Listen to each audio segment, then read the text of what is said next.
Hello and welcome to the very first episode of Learnable News Bites. I'm Jaya and I will be your host for the day.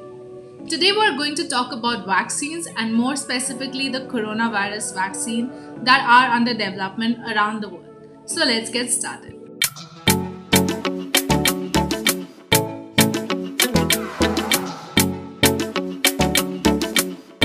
Since the COVID-19 pandemic brought the whole world to a halt in March, people have been desperately waiting for a vaccine that will allow them to resume daily activities without fear. Scientists from all over the world have been researching the virus so they can build safeguards around it. But before we get into the nitty-gritties of the COVID-19 vaccine race, let's understand what a vaccine really is. So a vaccine is a small preventative dose given to a person even before they have a disease. This triggers the production of antibodies and provides immunity against the disease or diseases the person takes the vaccination against. According to the Center for Disease Control and Prevention, vaccines may contain the same germs that cause the disease. So for example, the measles vaccine contains the measles virus and the HIV vaccine contains the HIV bacteria. These germs in the vaccine are usually either killed or weakened to the point that they can't really make you sick. So when the virus is injected into the body in the form of a vaccine, it triggers the immune system to form antibodies that remember how to kill the virus. So when the person contacts the disease again, these antibodies are triggered once again and the immune system is able to fight the disease off. So right now, the world is racing towards finding a vaccine against COVID-19. Let's understand how these vaccines are developed. A novel vaccine is defined as the first of its kind based on the mechanism of protection or as the first vaccine for a disease. To plan the clinical development path of a novel vaccine, guidelines have been issued by several bodies including the European Medicines Agency, the World Health Organization and the United States Food and Drug Administration or the US FDA. So the first step to the development of any vaccine are tests in lab conditions. These are also known as the lab trials. These lab tests are done in carefully controlled settings of temperature, cleanliness and other factors. Lab tests are done on different compounds, microbes or even smaller animals like rats and hares. Only after these lab tests meet certain conditions can the vaccine move to clinical trials so that they can be tested on real humans. Clinical trials for vaccines happen in 3 phases. For phase 1, a dose of vaccine is given to a very small number of healthy adults who have no recent travel history and have definitely not been exposed to the disease. Some adults in the trial may also be given a placebo. A placebo is a substance that looks like a vaccine but is not. It could just be a paracetamol injection or some other vaccine for another disease. The adults themselves don't know whether they have been given the vaccine or the placebo. This process helps to compare how successful a vaccine is compared to a regular immune system. Scientists also study differences in dose, safety, vaccine schedule, or routes of administration. For example, should the vaccine be oral or given as an injection? Since nothing about the vaccine and its effects is really known at this time, the tested persons are usually kept under close monitoring for signs of reaction and infection. They aren't usually allowed to go out of the clinic that they are being tested in, and their hair and skin cells that are shed are usually tested to see if they can spread the infection. Vaccines only move to phase 2 of trials if over 95% of the testers submit a positive result in the safety and efficacy of the vaccination. The test is administered to a larger population of people, usually 100 to 1,000 people, and the testers are monitored closely, but they are allowed to proceed with their normal life and are not kept under constant observation. These testers are usually present within a small community, for example, a neighborhood. The aim of phase 2 trials is to study the impact of multiple variables such as age, ethnicity, and gender on the vaccine. The participants are randomly given placebo once again or other vaccines to check the efficacy and safety of this new vaccine. The efficacy is basically the effectiveness of a vaccine to prevent a disease. Many phase 2 trials are conducted in different areas with different types of people before the vaccine trial moves on to phase 3. Phase 3 vaccine trials are given to even larger sections of people who are allowed to carry on with their routine tasks and mingle with people around them. These people can be spread out in a large area.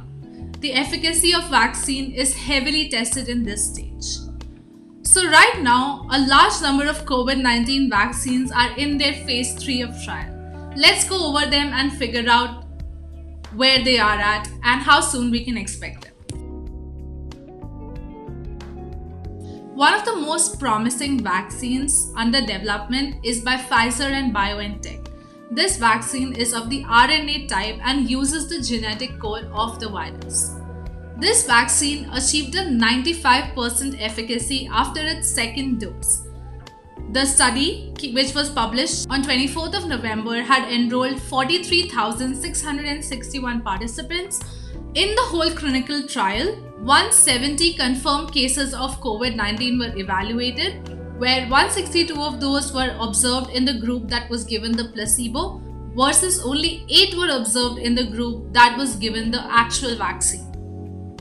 There were 10 severe cases of COVID-19 observed in the trial, where 9 of those occurred in the group that had been given the placebo and only 1 in the group that had been given the actual vaccine. So if the US approval comes through, the very first doses of this vaccine would be available in the US by 15 December 2020. At the time of this recording, the news just broke that the vaccine developed by Pfizer-BioNTech has been approved in UK for mass use. What that means is that the NHS, which is the National Health Service, the government agency that provides all healthcare in the UK, will be rolling out these vaccines from next week onwards. So citizens of UK and residents of UK will now be able to get the vaccine that was developed by Pfizer-BioNTech. However, there is one big concern with the Pfizer-BioNTech vaccine, which is that it needs to be stored at a temperature of minus 70 degrees Celsius. This makes its transportation difficult, not just within different countries, but within a country itself. And this is one of the reasons why people are a little bit skeptical about this vaccine. So the next promising vaccine is by Moderna, and this is also an RNA vaccine. On 30th of November, Moderna announced the results of its efficacy test on a group of 30,000 participants, half of which were given a placebo. The vaccine efficacy against COVID-19 was 94%, and vaccine efficacy against severe COVID-19 was found to be 100%.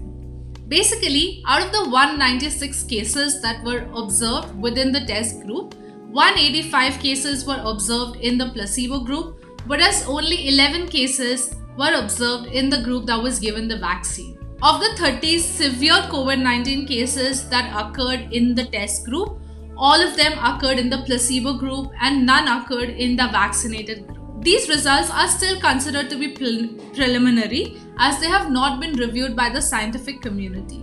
This process of reviewing within the scientific community is called a peer review process, and all vaccines that will be approved will have to go through a peer review process. This vaccine is also awaiting approval in several countries and also by the WHO. If the approval by the US regulatory body, that is the US FDA, comes through, the first doses of this vaccine would be made available in the US by 22nd December 2020. The third major contender for the COVID-19 vaccine is the replication deficient viral vector vaccine being designed by Oxford, AstraZeneca and Serum Institute of India. In a preliminary report, the vaccine was found to be 70.4% effective with tests on 2 different dose regimens. The people that were given a half dose and then a full dose, for them the vaccine was found to be 90% effective, but for those group of people who were given 2 full doses, the vaccine was found to be only 62% effective. These results were based on around 24,000 participants from diverse racial and geographical groups in UK, Brazil and South Africa, and further trials are still being conducted in the US, Kenya, Japan and India. The trial team expect to have 60,000 participants by the end of the year. There are no hospitalized or severe cases in anyone who has received the vaccine. One of the highlights of this vaccine is that it can be given to patients in existing hospital and clinics because it can be stored at fridge temperature, which is 2 to 8 degrees Celsius. So therefore, it doesn't need extensive investment in logistics for distribution and can be distributed very easily. The Indian trials for this vaccine are being conducted by the Serum Institute of India, and they have come under recent controversy.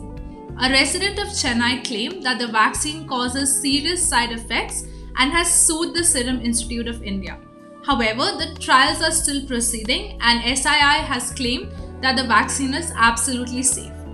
The Indian government has not yet approved any vaccine for use in India, and we are still waiting to see who wins this race. The last major contender of the COVID-19 vaccine race is the vaccine that was actually first announced in August.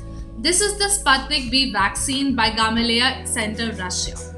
As of November 24, more than 22,000 volunteers were vaccinated with the first dose and more than 19,000 volunteers have been given the second dose of this vaccine.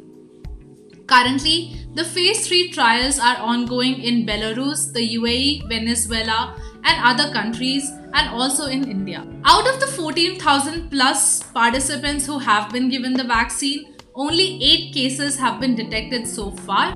The Sputnik V vaccine is also hailed as the cheapest COVID-19 vaccine because it's deemed to cost less than $10 or less than 700 Indian rupees.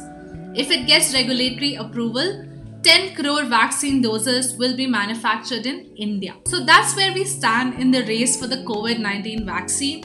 I hope you found this session to be enjoyable as well as learnable. If you did, don't forget to like, share and subscribe. Follow us because we will come up with more news articles for you very soon. Till then, take care. Bye-bye.